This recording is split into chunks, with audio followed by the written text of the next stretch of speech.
Luffy didn't save her. He just made her finally say a thing someone else already gave her permission to feel. No, that's the whole point.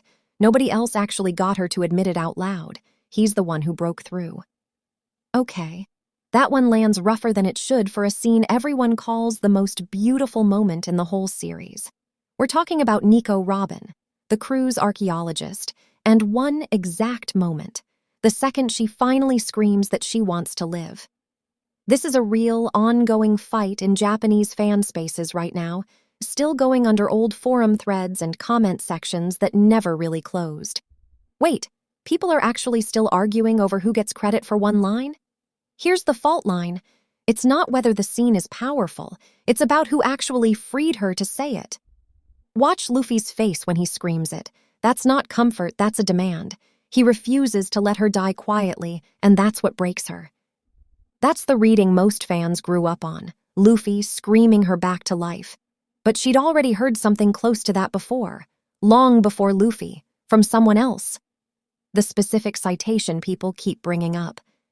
Chapter 398, War Declaration. The same chapter where Luffy calls her crew out loud in front of the government watching. Fans point to it as proof the line belongs to Luffy. Before Luffy ever said a word, Saul already told her to go find people and live. Luffy's line just echoes something Saul said first. In Japanese fan spaces, this isn't a footnote. It's treated as the whole argument. So this was never really about who's braver. It's about who gets remembered as the one who actually saved her. People are still fighting over credit for a guy everyone thought was dead? Robin already knew Saul survived. This year's chapter is just the first time they're face to face again. Chapter 1133. Praise me, Saul and Robin, standing in front of each other, 22 years after Ohara. And her first instinct is to thank him, not Luffy. That reunion is exactly why this argument refuses to stay settled.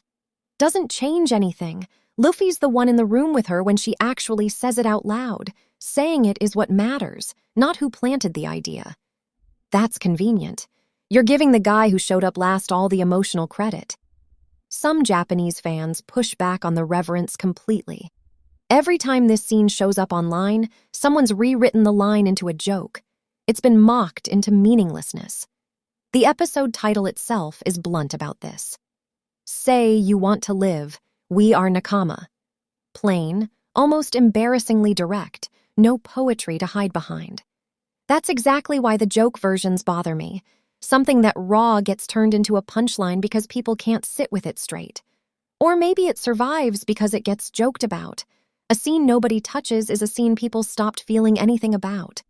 Nobody in this argument is backing down, and that's kind of the point. So, was Robin saved by the person who shouted the words in front of her, or the one who planted them 22 years earlier and finally lived to see it land? Tell me which one actually gets to take credit. And don't just pick the loudest voice in the room.